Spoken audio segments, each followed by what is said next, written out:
اعوذ باللہ من الشیطان الرجیم بسم اللہ الرحمن الرحیم الم نشرح لک صدرک، کیا ہم نے آپ کی خاطر آپ کا سینہ انوار علم و حکمت اور معرفت کے لیے کشادہ نہیں کیا؟ خداوند متعال نے رسول اکرم کو شرح صدر عطا کیا، یعنی ان کے صبر و تحمل میں اضافہ کیا اور ان کے سینے کو کشادہ کیا تاکہ وہ انوار علم اور وہ وحی الہی اس کو برداشت کر سکیں، اس کو حاصل کر سکیں، اور جو مشکلات ان کو تبلیغ کے راستے میں پیش آ رہی تھیں ان کو بھی برداشت کر سکیں۔ یہاں پر ہم ذکر کریں کہ خداوند متعال سے حضرت موسیٰ علیہ السلام نے یہ درخواست کی تھی، یعنی طلب کیا تھا کہ مجھے شرح صدر خدایا عطا فرمائے، یعنی رب شرح لی صدری،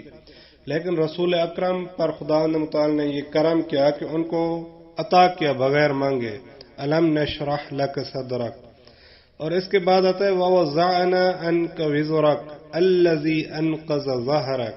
اور ہم نے آپ کا بوجھ اتار دیا جو آپ کی کمر توڑ رہا تھا۔ اس سے کیا مراد کہ وہ بوجھ جو ہم نے اتار دیا جو آپ کی کمر یعنی جو آپ پر گراں تھا، وہ بوجھ وہ رسالت کا بوجھ تھا، لوگوں کو توحید کی دعوت دینا اور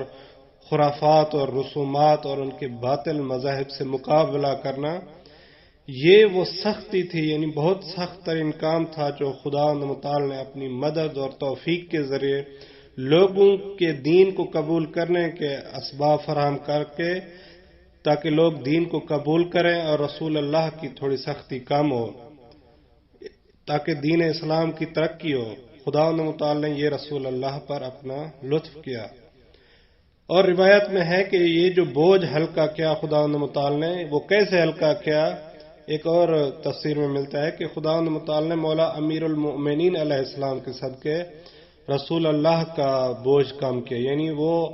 سفر ہو، ہزار ہو، دن ہو، رات ہو، صبح ہو، شام ہو، ہر وقت ہر جگہ رسول اللہ کی خدمت میں رہتے تھے اور ان کو دین مبین اسلام کی تبلیغ میں مدد کرتے رہتے تھے۔ وَرَفَعْنَا لَكَ ذِكْرَكَ، اور اس کے بعد ہمیں ملتا ہے کہ خداوند متعال فرماتا ہے اور ہم نے آپ کی خاطر آپ کا ذکر بلند کیا ہے۔ آج دیکھیں خداوند متعال نے اس طرح رسول اللہ کی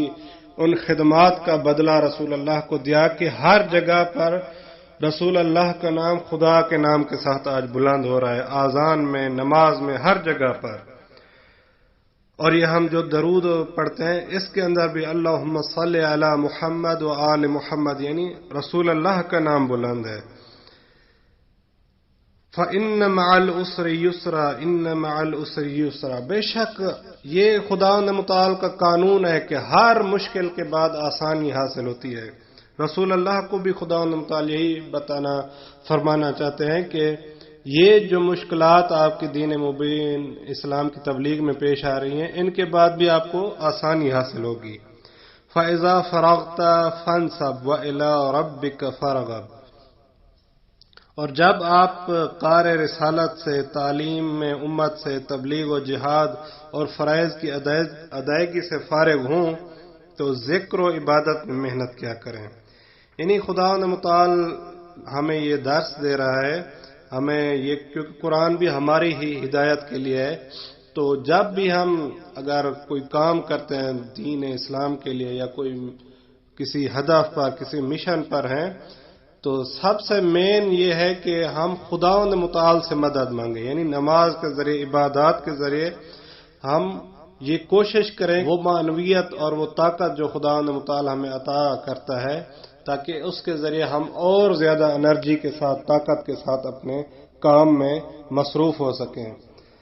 وَإِلَىٰ رَبِّكَ فَارْغَب، اور آپ اپنے پروردگار کی طرف راغب ہو جائیں۔ بس ہر کام کی انتہا بھی خدا کے نام سے ہوتی ہے تاکہ اگلے کام کی ابتدا خدا کے نام سے، اور اپنی رغبت اور اپنا شوق ہمارا، یعنی سارا ہماری توجہ فقط اور فقط خداوند متعال کی ذات ہو۔